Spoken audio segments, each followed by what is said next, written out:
मित्रों, कैसे हैं आप? तो आइए आज की चर्चा शुरू करते हैं।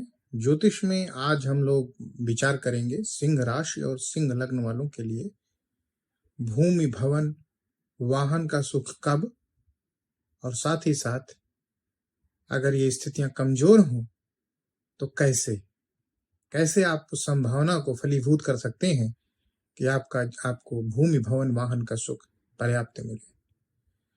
तो देखिए, हम लोगों ने अपनी जो है वार्षिक राशिफल की श्रृंखला समाप्त कर दी है, जिसके वीडियो हमारे चैनल पे मौजूद हैं। आप 2023 का राशिफल वहां से देख लें। इसके साथ साथ हमने जो है मेष से लेके कर्क राशि तक का भूमि, भवन, वाहन का विवेचन करके चैनल पे डाल दिया है, उसे भी आप देख लें। और एक और अनाउंसमेंट मैं करना चाहता हूं, यदि आप लोग अपनी व्यक्तिगत कुंडली का विवेचन करवाना चाहते हैं तो कमेंट के रूप में हमें जरूर बताएं अपना बर्थ प्लेस, जन्म स्थान, जन्म का टाइम और साथ ही साथ जो है डेट ऑफ बर्थ शेयर करें हम लोग, और अपना स्पेसिफिक क्वेश्चन 1 या 2 हम लोग आपको इन्हीं वीडियो के अंत में आपके प्रश्न का जवाब देंगे। तो अब हम लोग शुरू करते हैं जो है सिंह राशि और सिंह लग्न वालों के लिए। तो देखिए, जहां पे एक 5 नंबर लिखा हुआ है इस कुंडली में और ब्लैक मैग्नेट रखा हुआ है। देखिए, ये कुंडली का प्रथम भाव होता है। हम इसी भाव से हम कुंडली के 12 भाव की गणना करते हैं। यहाँ 1 से 12 तक कोई भी नंबर लिखा हो सकता है इस पर्टिकुलर प्लेस पे। ये आपका लग्न भाव है।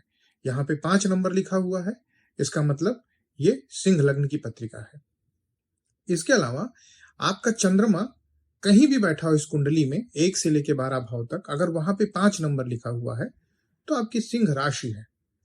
तो आप अपनी कुंडली को देख लीजिए, यदि आपका सिंह लग्न है और यदि आपकी सिंह राशि है तो यह जानकारी आपके लिए है। इसमें जो विवेचना की जाएगी वो आपसे डायरेक्ट रिलेटेड है। देखिए, सिंह राशि के जो है स्वामी देवता है वो सूर्य हैं।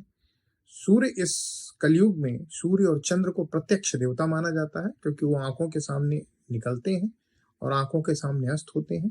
हम उनको प्रत्यक्ष दर्शन कर सकते हैं। ये अग्नि तत्व की राशि है, इनकी दिशा पूर्व है और ये स्थिर राशि है। अब चर राशियां क्या होती हैं, स्थिर राशियां क्या होती हैं, इसके विषय में मैं एक अलग वीडियो बनाऊंगा और मैं आपको तब बताऊंगा। आपके लिए दिन, चूंकि सूर्य भगवान है तो शुभ दिन रविवार है, और चूंकि सूर्य भगवान देवता हैं, देवकुल में आते हैं, तो बृहस्पति भगवान स्वाभाविक रूप से आपके लिए शुभ है। तो रविवार और गुरुवार आपके लिए शुभ है। अब हम आते हैं कि कुंडली का हर भाव किसी न किसी को डिनोट करता है, किसी न किसी चीज को रिप्रेजेंट करता है, किसी न किसी चीज का कारक होता है। तो इस मेटेरियलिस्टिक वर्ल्ड में आदमी को सुख की आकांक्षा बहुत होती है। अगर उसे बहुत ज्यादा लाभ हो रहा हो, सपोज एकादश आपका बहुत मजबूत हो, बहुत अच्छी पोजीशन में हो, आपको बहुत लाभ हो रहा हो, लेकिन आप जो है उस लाभ का फल उठाने में सक्षम ना हो, आप बीमार हो, आपका परिवार बहुत अच्छा हो, आपका परिवार बहुत सपोर्टिव हो, आप नौकरी कहीं दूर देश में कर रहे हो जहां अपने परिवार से मिल भी ना पा रहे हो, तो आपको परिवार का सुख नहीं है, ऐसे समझिए। तो सुख इस जो कलयुग में है छोटा वर्ड, लेकिन उसमें सब कुछ समाहित है।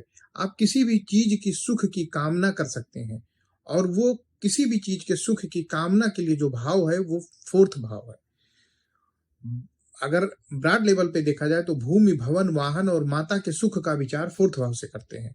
और यहाँ 4th भाव पे ब्लैक कलर का मैग्नेट रखा हुआ है, 8 नंबर लिखा हुआ है, और उस 8 नंबर के स्वामी है मंगल देवता, मार्स, वो भी हमने लिख रखा है। तो इसके लिए मैं आपको विचार करूंगा कि कुंडली में प्रथम हाउस, जो कि आप खुद हैं, वो बहुत इंपॉर्टेंट होता है। इसके बाद सुख भाव का विचार करने के लिए आपके 4th हाउस के स्वामी की स्थिति का और उनकी स्ट्रेंथ का अवलोकन करना महत्वपूर्ण होता है, और उनको कैसे स्ट्रेंथ दिया जाए ये बहुत इंपॉर्टेंट चीज होती है अगर आपको भूमि, भवन, वाहन, माता का सुख पाना है। इसको हम इस वीडियो में बताएंगे अंत में उपाय के जरिए कि कैसे आप जो है भूमि, भवन, वाहन, माता का सुख प्राप्त कर सकते हैं। अब हम आगे चलते हैं। अब हम बताते हैं कि वो कौन से योग हैं और वो किस उम्र में आपको जो है भूमि भवन वाहन माता का सुख प्राप्त हो जाता है। देखिए, मंगल अगर स्वामी है तो ये मान के चलिए इनकी गति जो है तीव्र होती है।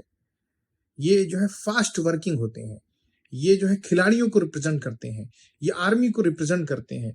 ये सेना को रिप्रेजेंट करते हैं। ये आर्म फोर्सेस को रिप्रेजेंट करते हैं। तो अगर ये ब्लड को रिप्रेजेंट करते हैं तो ये मान के चलिए इनमें स्वाभाविक स्वाभाविक गति होती है। तो शास्त्रों के अनुसार से अगर आपकी सिंह राशि या सिंह लग्न है तो आपको 30 वर्ष से 45 वर्ष तक आप जो है सेटल डाउन हो जाएंगे। आपको भूमि भवन वाहन की जो है प्राप्ति हो जाएगी। यदि किन्हीं परिस्थितियों बस ऐसा नहीं होता है तो हो सकता हो कि आपका मंगल जो है नीच राशियों में हो, मंगल जो है पापक ग्रहों से दृष्टि हो, मंगल में आपके जो है अंशवाइज बल कम हो। तो आपको उन चीजों का निराकरण करने की जरूरत होगी और इसके बाद आपका मंगल बली जब हो जाएगा तो आपको अपने प्रयास में सफलता मिल जाएगी।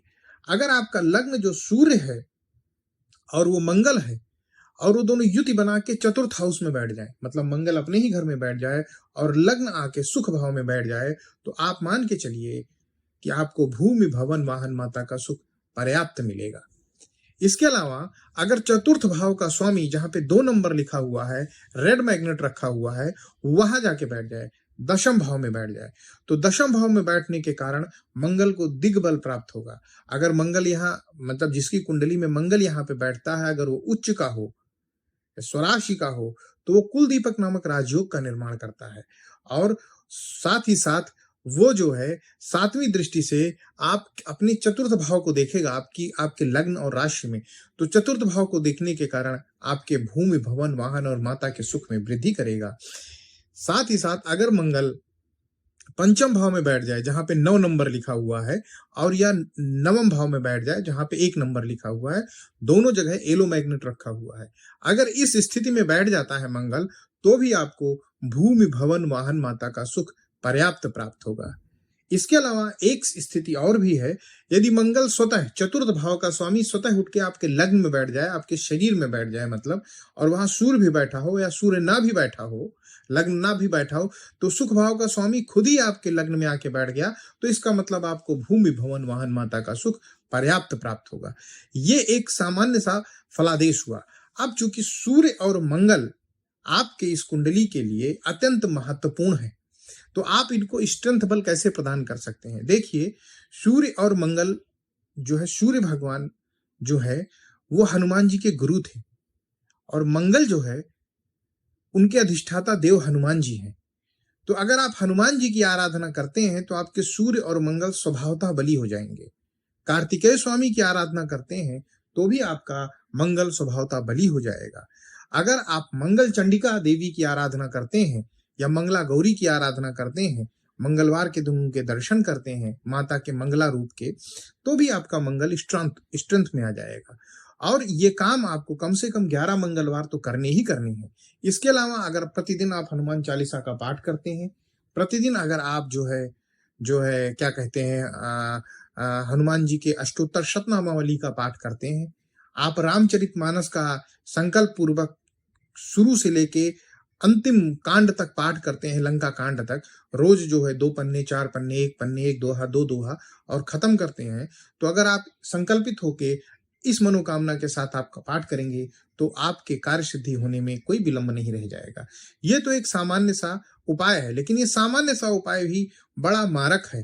देखिए, अगर आपको सुख की आकांक्षा है तो आप मान के चलिए कि आपको सुख को समग्र रूप से देखना होगा। समग्र रूप से मतलब संतान का सुख, संतान से सुख, समाज से सुख, पिता से सुख, माता से सुख, धन से सुख, घर से सुख, परिवार से सुख, गुरु से सुख, सरकार से सुख, क्या नहीं है सुख में? सुख में सब शामिल है। इसीलिए अगर आप 4th हाउस को मजबूत करेंगे तो आपका कल्याण होगा और आपका भला ही होगा।